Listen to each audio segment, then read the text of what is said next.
नमस्कार, मैं हूं मनोज बनू। आप देख रहे हैं आंकड़े हमारे फैसला। आपका विस्तार से चर्चा करेंगे खास विषय की। सियासी पोस्टर्स का अब सबब होता है, मकसद होता है कभी कभी बहुत कुछ जो रैलियां, भाषण और पैम्पलेट और बयानों में नहीं कहा जा सकता, वो पोस्टर्स के जरिए बयां किया जाता है।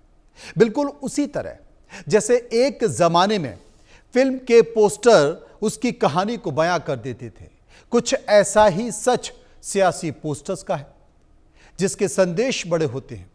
कांग्रेस सांसद 2 दिनों की रायबरेली की यात्रा पर है। उनके रायबरेली पहुंचने से पहले ही वहां की सियासी हवा गर्म हो गई है। राहुल गांधी रायबरेली पहुंचे तो वहां उन्हें विरोध का सामना करना पड़ा। वजह थी राहुल के रायबरेली पहुंचने से पहले वहां पर लगाए गए विवादित पोस्टर। ये पोस्टर समाजवादी पार्टी की लोहिया वाहिनी की ओर से लगाए गए। पोस्टर में राहुल गांधी, अखिलेश यादव और तेजस्वी यादव को ब्रह्मा, विष्णु, महेश की तरह दिखाया गया। तीनों को कलयुग की अंतिम आस बताया गया। पोस्टर के जरिए राहुल, अखिलेश और तेजस्वी को इंडिया गठबंधन का प्रमुख चेहरा भी बताया गया। ये पोस्टर रायबरेली में कई जगहों पर लगाए गए हैं। एक रिपोर्ट देखिए।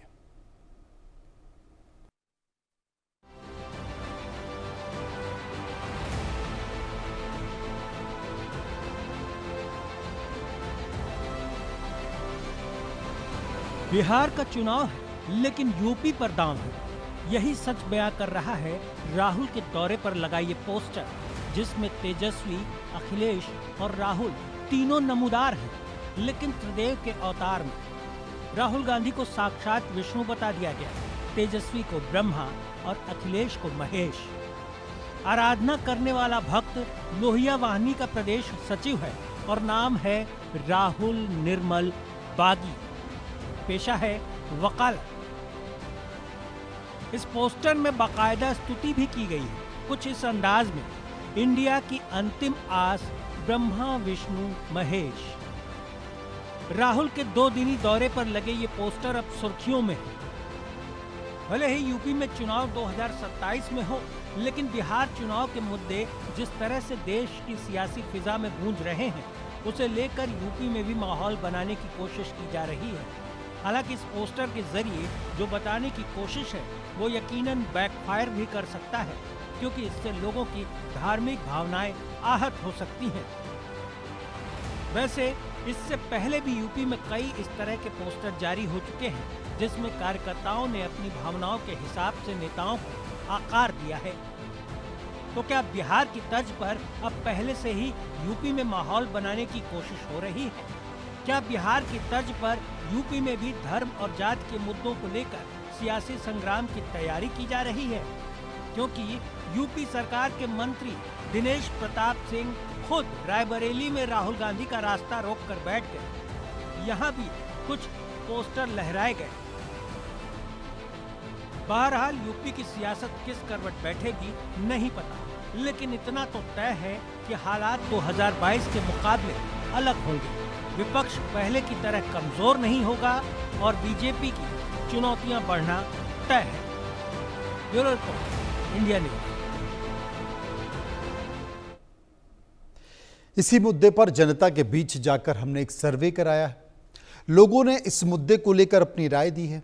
जो सर्वे किया गया है उसका पहला सवाल आपकी टीवी स्क्रीन पर। पहला सवाल कि रायबरेली में कलयुग के भगवान वाला पोस्टर क्या सियासी स्टंट है? 67% लोगों ने कहा बिल्कुल ये सियासी स्टंट है। 22% लोगों ने कहा ऐसा नहीं और 11% इस पर कुछ भी कहना नहीं चाहते। सर्वे का दूसरा सवाल हमने लोगों से पूछा, लोगों ने इस पर अपनी राय दी कि क्या सपा समर्थक के पोस्टर पर जारी सियासी विवाद सही है? 53% लोगों ने कहा एकदम सही है। 37% लोगों ने कहा बिल्कुल गलत है और 10% लोग इस पर कुछ भी कहना नहीं चाहते। सर्वे का तीसरा सवाल, क्या कांग्रेस और समाजवादी पार्टी के पास मुद्दों की कमी हो गई? 62% लोगों ने कहा ऐसा लगता है कि मुद्दों की कमी हो गई। 32% लोगों ने कहा ऐसा नहीं और 6% लोग इस पर कुछ भी कहना नहीं चाहते। चर्चा करेंगे, समझने की कोशिश करेंगे। डॉक्टर अवधेश उपाध्याय, नेता बीजेपी, मेरे साथ मौजूद हैं। अमीके जामई, प्रवक्ता समाजवादी पार्टी, मेरे साथ मौजूद हैं। आलोक मेहता साहब, एडिटोरियल डायरेक्टर, मेरे पास मौजूद हैं। सबसे पहले डॉक्टर अवधेश उपाध्याय के पास चलूंगा।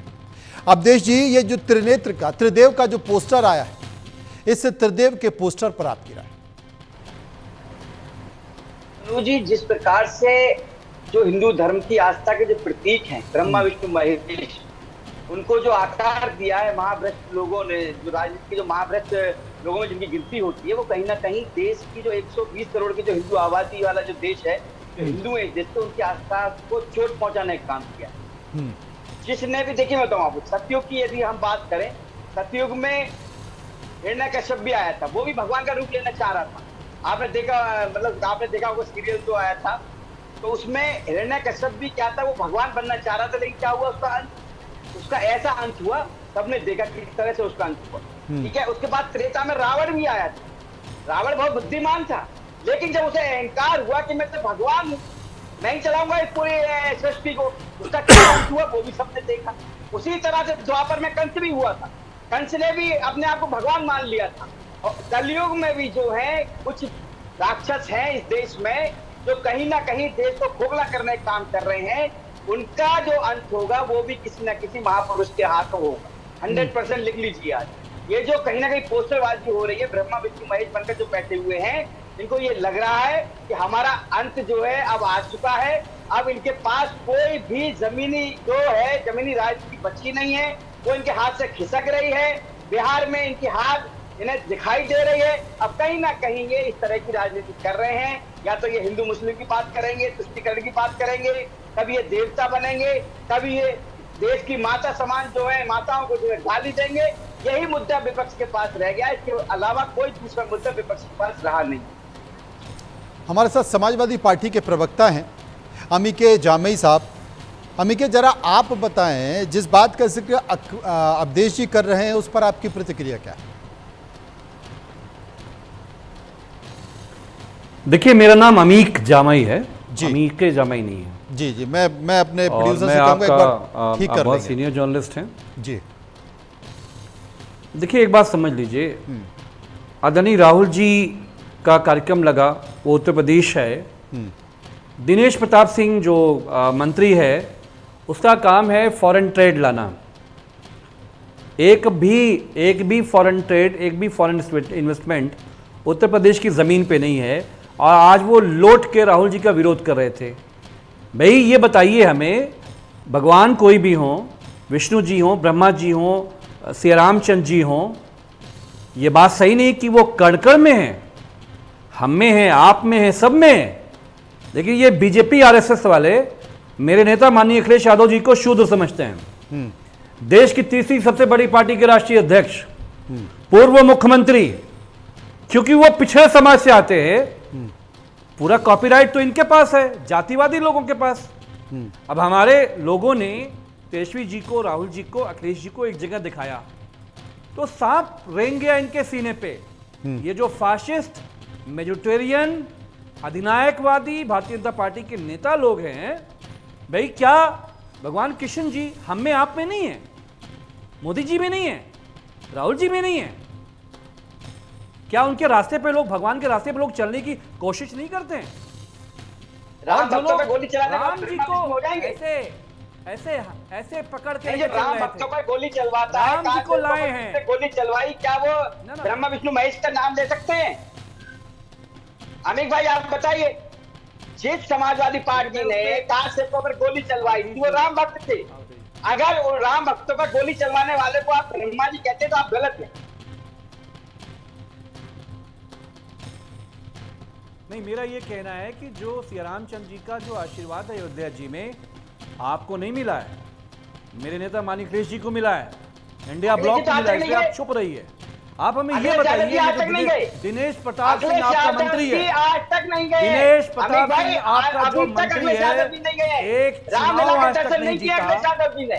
हाँ, लेकिन जब अतीक अंसारी मरता है, मुख्तार अंसारी मरता है, अतीक अहमद मरता है, तो उसके यहाँ फतवा पढ़ने जाते हैं जरूर। बताइए मैं गलत हूं तो आप।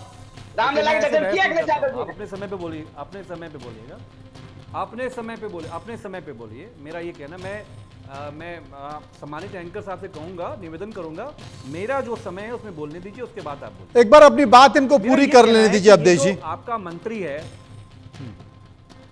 मेरा ये कहना है कि आदरणीय राहुल जी गए, एक पोस्टर लगा अखिलेश जी के सम्मान में। आपका ये जो मंत्री है दिनेश प्रताप सिंह, इसका काम है दुनिया से जाके इन्वेस्टमेंट लाना। अरे एक परचून की दुकान दिखाओ जो दिनेश प्रताप सिंह ने इन्वेस्टमेंट में उत्तर प्रदेश लाया हो। एक चुनाव नहीं जीता, कांग्रेस से इंपोर्टेड नेता है, कभी एमएलए एमपी का चुनाव नहीं जीता। राहुल जी को ये रोशनी दिखाने का काम करते हैं। हमारा ये कहना, मुख्य मुद्दा ये कि उत्तर प्रदेश विकास के रास्ते से नीचे उतर गया है, लॉ एंड ऑर्डर पे उसका बुरा हाल है। बिजली पूरे प्रदेश में निजीकरण के चलते जो कटआउट्स हैं, जो बिजली का पूरा सेक्टर बर्बाद हो रहा है, यूपीपीसीएल बर्बाद हो रहा है, शिक्षक, नौकरी, नौजवान, भ्रष्टाचार, लूट, जो उत्तर प्रदेश में हो रही है उस पर बात करो ना एजेंडे पे। समाजवादी लोग उस पर बात करते हैं। धर्म का कॉपीराइट हमारे पास नहीं है, हम सभी धर्मों का सम्मान करते हैं। और हमारा ये मानना है बना देते हैं। रामपुर में आप ही की सरकार में हुआ था वो। अमित भाई आप देखिए ना, रामपुर में किस तरह से जमीन को कब्जा कर यूनिवर्सिटी बनाई गई, पाकिस्तान बनाई गई, और जो उसमें किताबें रखी गई थी वो रजा लाइब्रेरी से चुरा कर लाई गई थी वहां पे। बताइए आप, मैं गलत कह रहा हूं तो? वन डिस्ट्रिक्ट वन माफिया पोषित करने का समाजवादी पार्टी ने किया था। मेरा ये कहना है कि नेताजी से लेके माननीय अखिलेश जी तक हमने जो है लोहिया लॉ यूनिवर्सिटी बनाई। आपने क्या बनाया? आपने उत्तर प्रदेश को बर्बाद किया। जितने मेरे नेता माननीय अखिलेश यादव जी ने, हमने कैंसर हॉस्पिटल बनाया, आपने नामकरण कर दिया अपने नेता पे, बहुत अच्छी बात है आपने कर दिया। इकाना बनाया। अरे एक कोई आज नाम ले लो, इस पैनल में बहुत वरिष्ठ लोग बैठे हैं, 2 नाम ले लो ऐसा प्रोजेक्ट जो आप भारतीय जनता पार्टी के नाम पे दिखा सकते हो। मुझे लगता है कि सबकी अपनी अपनी लंबी फहरिस्त है। बीजेपी के जो नेता प्रवक्ता बैठे हैं उनके पास भी अपनी लंबी फहरिस्त है, अमित भाई के पास भी अपनी लंबी फहरिस्त है। मैं आता हूं, आलोक मेहता जी इस वक्त मेरे साथ मौजूद हैं। आलोक मेहता जी, जो चर्चा हो रही है वो आपने सुनी, लेकिन इन सब के बीच जो आज हम चर्चा जिस पर करने वाले, एक पोस्टर लग गया है, पोस्टर में विवाद इस बात का जिक्र हो रहा है। तमाम भारतीय जनता पार्टी के नेता इस बात को मुद्दा बना रहे हैं कि साहब ये देवी देवताओं का अपमान है, और इनमें जो ब्रह्मा विष्णु महेश की संज्ञा दे दी गई है फोटो लगा के। तो अब इसे कैसे देखें? क्या ये विवाद की स्थिति है या फिर इसे बेमतलब में बेवजह विवाद बनाया जा रहा है?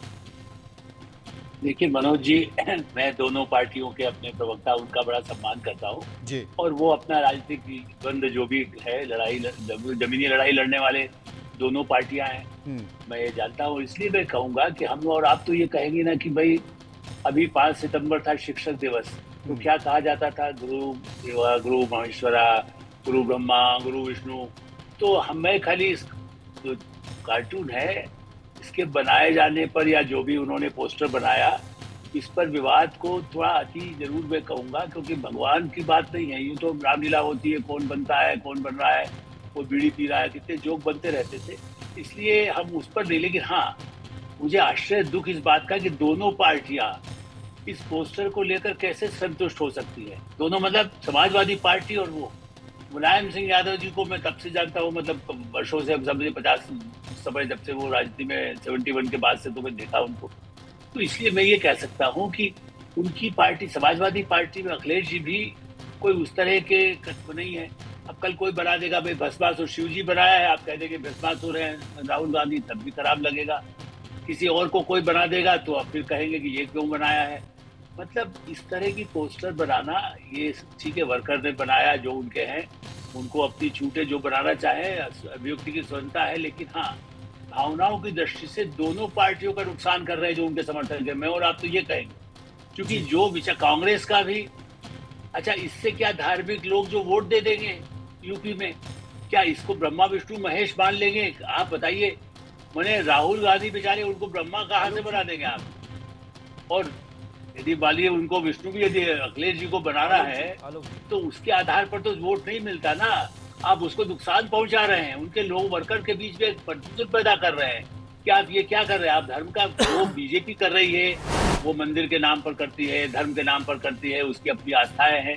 वो अपनी जगह, आपकी भी आस्था है। मुलायम सिंह जी ने और मोदी जी की बात कर रहे हैं, सत्ता के लिए पार्लियामेंट के सेशन में रिकॉर्ड में है, अपने मित्र जानते हैं, वो बहुत काफी बुद्धिजीवी है समाजवादी पार्टी के भी, वो देख सकते हैं। उन्होंने मोदी जी को कहा कि मैं चाहता हूं कि आप जीत के आए। चुनाव के पहले जो संसद का आखिरी सत्र था उसमें उन्होंने कहा, मैं खुद वहां मैंने सुना है, आप भी उसको देख लीजिएगा।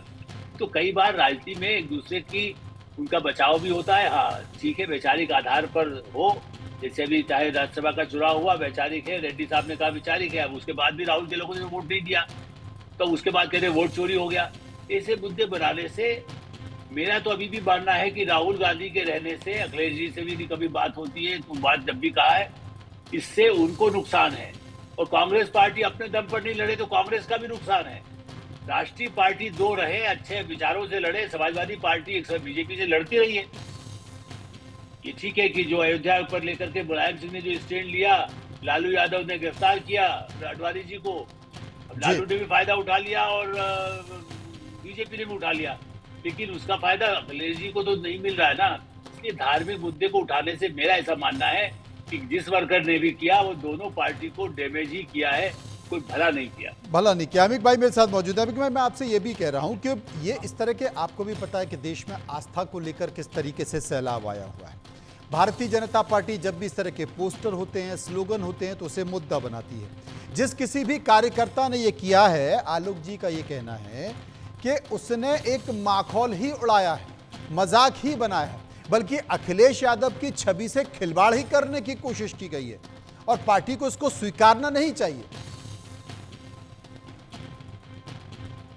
देखिए, आप जानते हैं, और आलोक जी तो हम लोग इनको पढ़ते हुए जामिया मिलिया कॉलेज से बड़े हुए हैं जी। आपने तकरीबन 4 से 5 दशक जर्नलिज्म का बिताया है। सारी पार्टियां इनके सामने आई हैं, गई हैं, मुख्यमंत्री बने हैं, पूर्व मुख्यमंत्री बने हैं। हमारा ये कहना है कि समाजवादी पार्टी, मेरे नेता माननीय अखिलेश यादव जी, ये हमारा धर्म पिच नहीं है।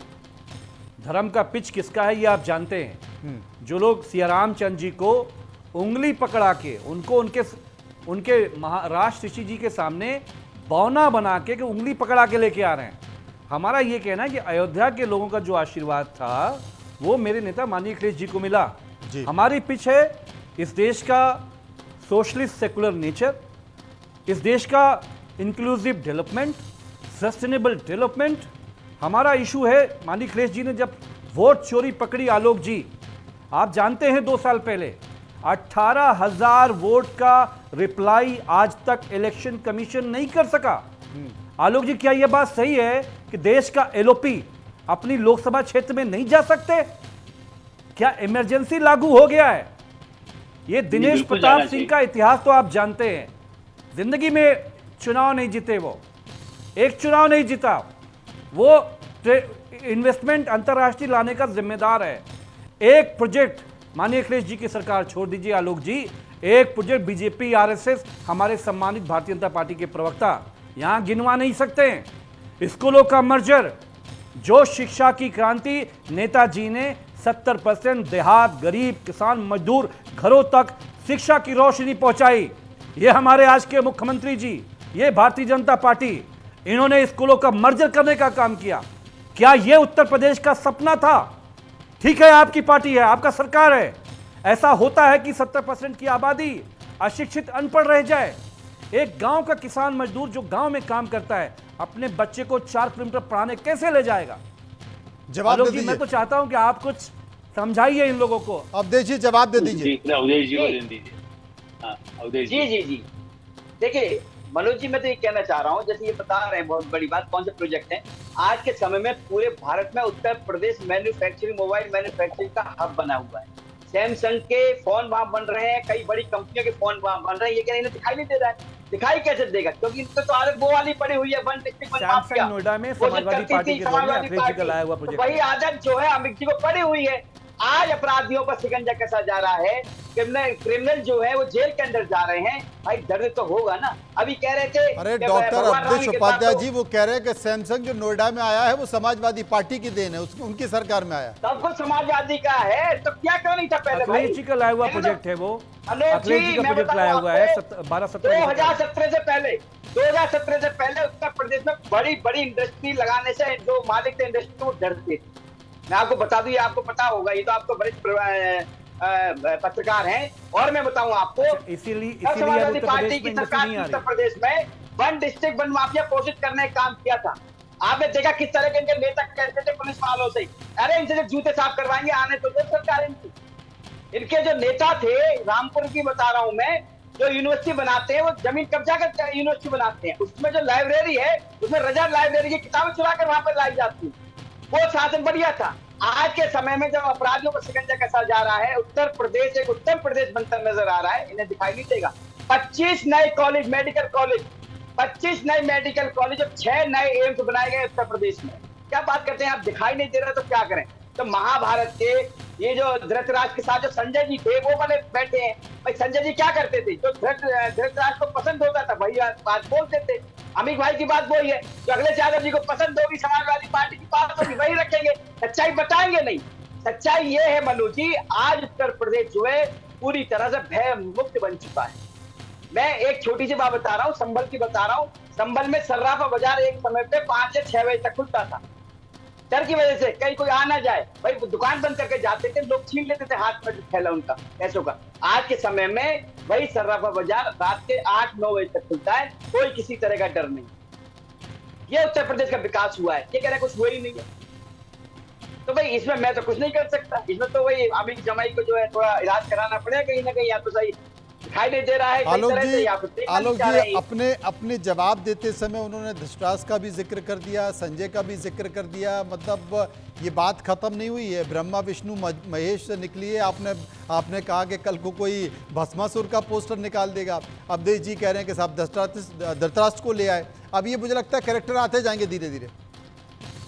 देखिए मुझे ऐसा लगता है, जैसे अभी भाई भी कह रहे थे, मैं भी ये बात मानता हूँ कि विकास की योजनाओं पर चर्चा हो, निश्चित रूप से वो जो मुद्दा उठा रहे हैं आप उस पर बहस कर, लेकिन मैं इसलिए बार बार कह रहा हूँ कि अयोध्या का आशीर्वाद उनको मिले। हनुमान जी के भक्त तो मुलायम सिंह जी भी थे बहुत ज्यादा, बहुत वो, बल्कि संघ के लोगों के पैर छूते हुए मैंने उनको देखा है। मैंने इसलिए कि उनको इज्जत पढ़े लिखे हैं, मैं नहीं कह रहा हूँ संघ के वहां शाखा में गए, लेकिन फिर भी यदि उनको सम्मान लगता था तो करते थे। इसी तरह अखिलेश जी भी, अब देखिए आपने जब कहा तो मैं को ये तो नहीं बता रहे, मेरा तो कहना है कि कानून व्यवस्था यदि अच्छी हुई है उसके साथ में समाजवादियों का भी समर्थन, यदि उनके समय की कोई योजना या मायावती समझ की योजना को यदि क्रियान्वयन भी ठीक से हुआ, जो बिहार में बुरा हाल हुआ ना लालू यादव जी के समय में। देखिए यूपी में ऐसी स्थिति पहले भी नहीं थी कि बिल्कुल कोई नहीं आएगा। बिल क्लिंटन आए, अमर सिंह जी ने जो किया पार्टी की वजह से किया या उनके संपर्कों से किया। आज मुलायम सिंह जी और अमर सिंह जी जब गए थे, वही हिंदुजा ने, मैं इनको बता देता हूँ, शायद हमारे बीजेपी के लोग नहीं बता पा रहे, कि बहुत बड़ा जो फैक्ट्री लगाई है गाड़ियां बनाने के लिए, बसों बनाने के लिए, वो अपने आप में बहुत बड़ी पूंजी निवेश हुआ है। तो वो चाहे हो सकता है कि वो संबंध उनके बदले, लेकिन बीजेपी के कारण आने के बाद उनको लगा कि हाँ यहाँ पर हम एक बड़ी फैक्ट्री लगा सकते हैं। तो ऐसी डिफेंस की फैक्ट्री की बात हुई। मुलायम सिंह जी जब रक्षा मंत्री रहे उस समय तो कई स्थिति अलग थी, खाली सुखोई आया, ये आया, वो अलग बात है। लेकिन उससे ज्यादा बड़ी बात यह है कि डिफेंस इंडस्ट्रीज लाने की जो बात है उत्तर प्रदेश में, यदि उसमें दोनों मिलकर, देखिए और मुद्दों को लेकर के लड़े तो कानून व्यवस्था ठीक नहीं है, शिक्षा के लिए कहीं कमी है, हुआ ये है कि कार्यकर्ता समाजवादी, मैं फिर से आऊंगा, आज की बहस में कांग्रेस के प्रवक्ता होते तो ज्यादा अच्छा होता, क्योंकि कांग्रेस, मैं कांग्रेस को जानता हूँ, इसलिए मैंने कहा कि कांग्रेस के कारण समाजवादी जो अच्छा किया है वो भी खत्म हो रहा है। आप बताइए, संजय गांधी, अमित भाई पूछ लीजिएगा, मेरे पास तो पूरी रिपोर्ट है, मैंने खुद ही लिखा था। संजय गांधी ने अमेठी का श्रमदान करके, मैं साप्ताहिक हिंदुस्तान में था, 4 पेज की स्टोरी लिखी मैंने, श्रमदान करके वो सड़क बनी है रायबरेली अमेठी के बीच, जिसपे उस समय श्रमदान कौन लोगों ने किया था। समाजवादी भी जमीन के काम करते थे। आज राहुल गांधी के साथ तो 10 आदमी ऐसे नहीं है जो श्रमदान क्या कहेंगे, वो तो हेलीकॉप्टर से उतरेंगे, मलेशिया जाएंगे, जापान जाएंगे। ये तो जो स्थिति है उसमें आप अखिलेश यादव जी का जो भी अच्छा किया हुआ है उसको धो रहे हैं।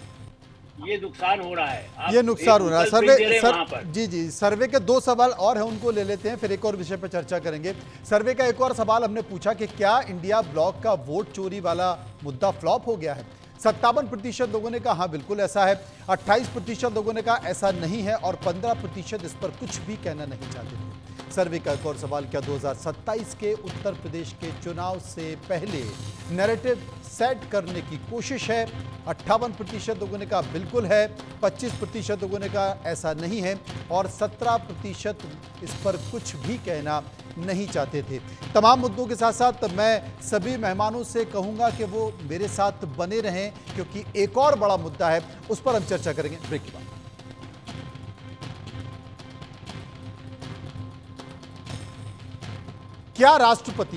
क्या राष्ट्रपति और राज्यपाल के पास किसी भी विधेयक को रोकने का अधिकार नहीं है, फिर चाहे वो विधेयक असंवैधानिक हो या फिर किसी केंद्रीय कानून के खिलाफ हो? सवाल इसलिए क्योंकि कर्नाटक, पंजाब, केरल और तेलंगाना सुप्रीम कोर्ट में अहम दलील थी। इन चारों राज्यों में विपक्षी दलों की सरकारें हैं। इन 4 राज्यों ने सुप्रीम कोर्ट में राष्ट्रपति और राज्यपाल के संवैधानिक अधिकार को लेकर दी गई अपनी अहम दलील में कैबिनेट प्रणाली की सर्वोच्चता की वकालत करते हुए कहा कि संविधान राष्ट्रपति और राज्यपाल को किसी भी विधेयक को रोकने का विवेकाधिकार नहीं देता है, भले ही वो असंवैधानिक हो या फिर किसी केंद्रीय कानून से टकरा रहा हो। ये एक मुद्दा है जिसको लेकर चर्चा हो रही है। चर्चा में सबसे पहले मैं आलोक जी के पास चलूंगा, उन्हीं से जानने की कोशिश करूंगा, क्योंकि तमाम तरह की चर्चा इसमें हो रही है। उसके बाद फिर हम दोनों अपने राजनीतिक पार्टियों के प्रवक्ता के साथ चलेंगे। आलोक जी, अनुच्छेद 200 के तहत राज्यपाल की जो शक्तियां हैं उसको लेकर चर्चा हो रही है और सुप्रीम कोर्ट ने कई सारे डायरेक्शन भी दिए हैं, संकेत भी दिए हैं। जो टकराव खासकर राज्यों के साथ होता है तब, जबकि केंद्र में अलग सरकार है और राज्यों में अलग सरकार है, जो विधेयक पास करके भेजा जाता है उसकी कोई समय अवधि नहीं होती है। राज्यपाल अपने पास लंबे समय तक उसको रखे रहते हैं, फिर वो राष्ट्रपति को भेज देते हैं, वहां पर पड़ा रहता है। इसे लेकर एक अजीब सी स्थिति बनी है। अब जब सुप्रीम कोर्ट इसमें चर्चा कर रहा है तो आप इसे कैसे देखते हैं? देखिए मनोज जी, मेरा शुरू से मानना रहा है कि संविधान में बहुत सारे संशोधन कांग्रेस राज में भी हुए हैं और मोदी जी के समय में भी कितने नए न्याय संहिता तक बनी है। बल्कि संसद की कार्रवाई चलाने के लिए भी मैंने तो कल भी लिखा, बोला, हरिवंश जी से भी कहा और नेताओं से भी कहता हूँ कि कई कानून बदलने की जरूरत है। यदि कानून बदलने के लिए तो सब दलों की सहमति होना चाहिए। अब देखिए, क्योंकि संविधान में यदि कहा गया है कि उसमें लिखा ही नहीं गया कि राज्यपाल कब तक उसको रोक रख सकता है। अब ये ठीक है कि फ्रेंकली स्पीकिंग सुप्रीम कोर्ट के पूरे आदर के साथ उसके एक्टिविज्म पर खुद चीफ जस्टिस वर्तमान और पहले के लोग भी कह रहे हैं कि भाई उसका ज्यादा, उसकी जितना है हमारा उससे ज्यादा हम बात कहते हैं। इस मामले में भी सुप्रीम कोर्ट ने वैसे कहा है कि हम राय दे सकते हैं, हम क्या कहेंगे, क्योंकि उनके पास फिर सलाह देने के लिए भेजा गया, क्योंकि संवैधानिक प्रावधान है। मेरा ऐसा मानना है कि देखिए, राज्यपाल के साथ तालमेल रहकर के कितनी ऐसी सरकारें हुई हैं, राष्ट्रपति रहते हुए भी, जब दूसरी पार्टी की सरकार हो। इस समय जो बिल्कुल टकराव की स्थिति है उसमें आपको यदि चेंज करना है तो आप सत्तारूढ़ पार्टी के साथ बैठ के कहिए कि चलिए गवर्नर, हमारी पार्टी सरकार होगी, आपकी होगी, गवर्नर के साथ हम इसका नियम बदलना चाहते हैं, हम और ऐसे नियम बदलना चाहते हैं जिससे कि अच्छे काम हो सके। लेकिन वो सर्वानुमति वाली स्थितियां नहीं बनना ऐसे ही। और मैं तो मानता हूं कि यदि राज्यपाल के पास वो जब तक रखा रहे, पेंडिंग रखते हैं, वो नहीं देंगे, क्योंकि संविधान में उनका अधिकार नहीं होता, तो ऐसा कोई नहीं कर सकता है। राज्यपाल और राष्ट्रपति के पद पर जो बैठे हैं, राष्ट्रपति रोक सकते हैं, या राष्ट्रपति भी जो उसके बाद भी वो बाध्य होते, दोबारा भेजा गया तो राष्ट्रपति बाध्य होते। कई ऐसे विवादास्पद मामले हैं जो कांग्रेस समय के मेरे देखे हुए राष्ट्रपतियों ने मुझे बताया कि चूंकि हम बाध्य हैं, हम इससे सहमत नहीं है। ऐसी स्थिति में राज्यपाल के अधिकार सर्वोच्च है। ये अब लेकिन ये ठीक है कि आप राज्यपाल के अधिकार को कम करना चाहते हैं। कई तो लोग कहते हैं राज्यपाल की जरूरत ही क्या है, ऐसे नेता भी हमारे देश में है, या लिखने वाले भी। लेकिन हाँ, एक संरक्षक की भूमिका है। लेकिन तमिलनाडु में जो हुआ और राज्यों में जो हो रहा है, आप देखिए, उत्तर प्रदेश में मोतीलाल वोरा थे, भंडारी जी थे, कई लोग, खास करके मोतीलाल वोरा को आप भी जानते हैं मनोज जी, और मेरा ख्याल है हमारे अमित भाई भी देखा होगा उनको। अब उनके सब पार्टियों के साथ बहुत अच्छे संबंध रहे, कोई दिक्कत नहीं आई। मायावती जब संकट में पड़ी तब उनका शरण ले ली थी, उन्होंने उसको भी किया, उसको गांधी वहां म्यूजियम बना दिया था राजभवन को। हाँ, ये ठीक है, उस परंपरा लिए गवर्नर ऐसे हों ब्यूरोक्रेट होगा तब आप कहेंगे ब्यूरोक्रेट आ गया है तो रोक रहा है। तो मुझे लगता है कि इसके बारे में राजनीतिक दलों को भी और संविधान में यदि कोई उनको लगता है कि ऐसे अधिकार नहीं है, ये ठीक है सुप्रीम कोर्ट, लेकिन मेरा तो मानना है कि सुप्रीम कोर्ट भी कई ज्यादा कर रहा है। सबसे बड़ी बात तो है कि सुप्रीम कोर्ट के जज के लिए ही प्रावधान गलत है, क्योंकि जज ही जज का फैसला करे, मैं ही आपको नियुक्त करूं, आप मुझे नियुक्त करें, बस। इसके अलावा कोई अमित भाई भी नहीं कह सकते कि आलोक मेहता सही है गलत है। ये तो बहुत ये बहुत महत्वपूर्ण बात, ये बहुत महत्वपूर्ण बात आलोक जी कर रहे हैं कि कई ऐसे मामले हैं कि अपनी 5,000 की पेंशन के लिए पता चला कि एक आदमी रिटायर्ड हो गया और उसकी मृत्यु भी हो गई और पेंशन का प्रकरण उसका चलता रहा, 25 साल 28 साल केस चलता रहता है। तो ये सबसे पहले तो सुप्रीम कोर्ट पे या देश की तमाम अदालतों को विचार करना चाहिए कि उनके यहाँ जो केस चल रहे हैं उसकी स्थिति क्या है। लेकिन अमित भाई, ऐसी स्थिति क्यों आई, टकराव की स्थिति क्यों आई, जहां पर भी राज्यों में ऐसी सरकारें हैं जहां केंद्र से मेल नहीं है या केंद्र में दूसरी सरकारें हैं, वहां पर उनके जो विधेयक हैं उन्हें रोका जा रहा है। सुप्रीम कोर्ट इस पर व्याख्या कर रहा है, वो इस बात का जिक्र कर रहा है कि भले ही अनुच्छेद 200 में जितनी जल्दी संभव हो इस तरह की व्याख्या ना हो, फिर भी हम उम्मीद करते हैं कि जितनी जल्दी हो या तो वो उस पर अपनी सहमति दें या फिर वो उस पर अपनी सहमति ना दें या फिर वो ऊपर राष्ट्रपति के पास प्रस्ताव भेजें। आखिर टकराव की स्थिति क्यों है? देखिए, जो हुकूमतों के जो अलग अलग इंस्टीट्यूशंस के जो इकबाल हैं, आलोक जी मानेंगे कि वो इकबाल दिन ब दिन डिजॉल्व हुए हैं। आलोक जी, आपको याद होगा सोमनाथ दा स्पीकर थे, जब अलायंस टूटा तो सीपीएम ने कहा कि साहब आपको तो वापस आना पड़ेगा, और उन्होंने बतौर सीपीएम रिएक्ट नहीं किया। उन्होंने कहा कि वो सदन के संरक्षक है, इस पर काफ़ी टूट हुआ। उन्होंने जो उनका पोजीशन था उसके इकबाल को बुलंद किया। अब एक हमारे धनखड़ जी है, मेरे नेता मानिक अखिलेश जी ने पूछा है कि हो सकता है कि अब उपराष्ट्रपति का चुनाव हो गया है तो धनखड़ जी 2-4 दिन में हो सकता है बाहर आ जाएं। आपको भी आलोक जी पता होगा कि पता नहीं कहाँ वो हैं, उनको कहाँ रखा गया है, वो क्या कर रहे हैं। और गवर्नर्स की आप देख रहे हो कि सबका मालिक एक, भारत में मुल्क जिस दर बढ़ रहा है सबका मालिक एक। गवर्नर्स के बारे में आनंदीबेन ने कितनी बार, उत्तर प्रदेश की गवर्नर साहिबा ने उत्तर प्रदेश के लॉ एंड ऑर्डर पे चिंता जताई। उसको सुनता कौन है, उनकी बात को सुनता कौन है? अजीज कुरैशी साहब उत्तराखंड के गवर्नर हुए और वो कांग्रेस का हुकूमत था। कांग्रेस उनसे कुछ काम कह रही थी कि आप इसको करिए भारतीय जनता पार्टी के खिलाफ। उन्होंने कहा कि मैं संविधान के पोजीशन के इकबाल के खिलाफ कभी नहीं जाऊंगा, आपको नौकरी हटानी, मुझको हटा दीजिए। ही प्रोटेक्टेड दैट द पोजीशन जो उनको संविधान के तौर पे बतौर हेड ऑफ द स्टेट दिया गया था। आज के गवर्नर आलोक जी आरएसएस की भाषा बोलते हैं, आरएसएस की भाषा। सबका मालिक एक के यहां से जो आदेश आ गया कि ममता बनर्जी साहिबा के खिलाफ क्या आंदोलन चलाना है वो आंदोलन चलेगा। आरिफ मोहम्मद खान जी बहुत बड़ा थिंकर हैं, वो बहुत ही बड़े स्कॉलर हैं वो, लेकिन आप देखिए कि वो आरएसएस सबका मालिक एक, उनका जो निर्देश है वो बिहार में विपक्ष को जहां पे उनको सेफ करना है, उनको डिफेंड करना है, वो सरकार के साथ खड़े हुए दिखाई देते हैं। हमारा, मेरे नेता माननीय अखिलेश जी का जो डर है आलोक जी, इसलिए डर नहीं है कि हमें कल बड़ी लड़ाई लड़नी है। जो हमारे फ्रीडम फाइटर्स के हीरोज ने, जिन लोगों ने डेमोक्रेसी को बनाया, सेकुलर सोशलिस्ट स्टेट को बनाया, जेपी से लेकर एक बड़ी विरासत है। आप लोगों ने इमरजेंसी के, आप लोग गवाह हो कि ये देश के इंस्टीट्यूशन नहीं बचेगा तो क्या होगा आलोक जी? आप तो टॉर्च बियरर हो, इसका जवाब अवधेश जी से ले लेते हैं। इसका जवाब अवधेश जी से ले लेते हैं। अवधेश जी, बहुत सारे सवाल उठ रहे हैं और पहली मर्तबा है कि सुप्रीम कोर्ट इस पर टिप्पणी कर रहा है, व्याख्या कर रहा है, क्योंकि चाहे वो कर्नाटक की सरकार हो या फिर और दूसरे राज्यों की सरकार, उन्होंने कह दिया कि साहब सुप्रीम कोर्ट में दलील दिया कि संवैधानिक व्यवस्था के तहत राष्ट्रपति और राज्यपाल केवल औपचारिक प्रमुख हैं और वो मंत्री परिषद की सहायता और सलाह पर ही काम करते हैं। तो ऐसी स्थिति पर हमारी सुनवाई कहां पर होगी? देखिए मनोज जी, एक बात तो सच है, यहाँ सब वरिष्ठ बैठे हैं, अपने आलोक जी बैठे हैं, काफी वरिष्ठ पत्रकारिता में क्षेत्र से हैं, आप भी काफी वरिष्ठ हैं, अमित भाई भी हैं। आप एक बार बताइए, आज से पहले थोड़ी मतलब ले जा रहा हूँ आपको, 1975 में जब हमारे देश में इमरजेंसी लगी तब किसने आवाज उठाई थी इस बात? जब पूरी तरह से जो भारत के, जो हमारा सबसे बड़ा लोकतांत्रिक देश है, इसके 4 स्तंभ हैं, विधायिका, कार्यपालिका, न्यायपालिका, पत्रिकारिता, चारों के चारों स्तंभों को नष्ट कर दिया गया था, तब किसी विपक्ष ने आवाज नहीं उठाई थी, पक्ष ने भी नहीं उठाई थी किसी ने।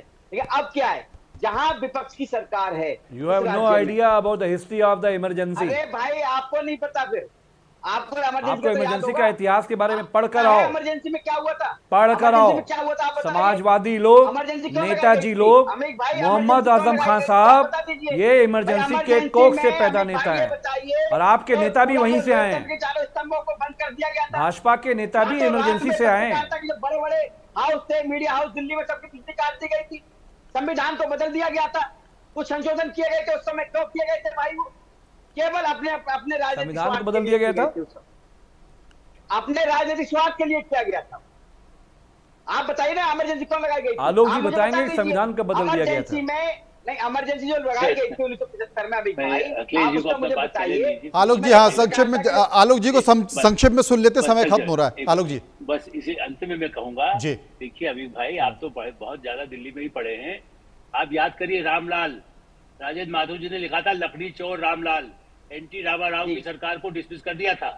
गवर्नर्स के मेरे पास पूरी सूची है, कांग्रेस रिजीम में भी कुछ अच्छे, जैसे मैंने नाम लिया, कुछ अच्छे भी रहे, और उस समय भी इससे भी अधिक जातियां की गई है, भ्रष्टाचार के अड्डे बढ़ा लिए गए राजभवन को।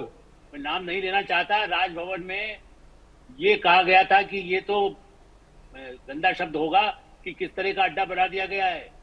आप ऐसी बात सोचते हैं, उस समय में केंद्र के प्रश्रय से ही भोपाल में, लखनऊ में, पटना में, हैदराबाद में, आप सही कह रहे हैं। अटल जी के मरहूम अटल जी के घर को क्या बनाया है मनु जी, ये बात सत्य है। जहाँ जब विपक्ष मरहूम अटल जी का घर क्या बन गया था, ये आप जानते हैं। भ्रष्टाचार उन्हें करना है, वो नहीं हो पा रहा है उनसे, इसलिए उन्हें दिक्कत आएगी। जहाँ जहाँ चोर बैठे हैं, जिस राज्य में चोर बैठे हैं लूटने के लिए, अरे भाई अब कहाँ बैठे हैं, क्या बैठे, तमाम तरह की चर्चा चलती रहेगी। लेकिन सुप्रीम कोर्ट में जो एक नई बहस छोड़ दी है, अब तक तमाम विपक्षी पार्टियां से मुद्दा बनाती थी, लेकिन सुप्रीम कोर्ट ने कई सारे सवाल उठाए हैं, और मुझे लगता है कि आने वाले समय में उसे लेकर बहुत सारी नज़ीरें भी पेश होंगी। बहुत बहुत शुक्रिया करूंगा आलोक जी का, शुक्रिया करूंगा अमित भाई का, शुक्रिया मैं करूंगा अवधेश जी का, जो मेरे साथ इस पूरे मुद्दे पर चर्चा कर रहे थे। आगे बढ़ते हैं और बात करते हैं कुछ तेज रफ्तार खबरों की। सबसे पहली खबर नेपाल की। सुशीला कार्की बन सकती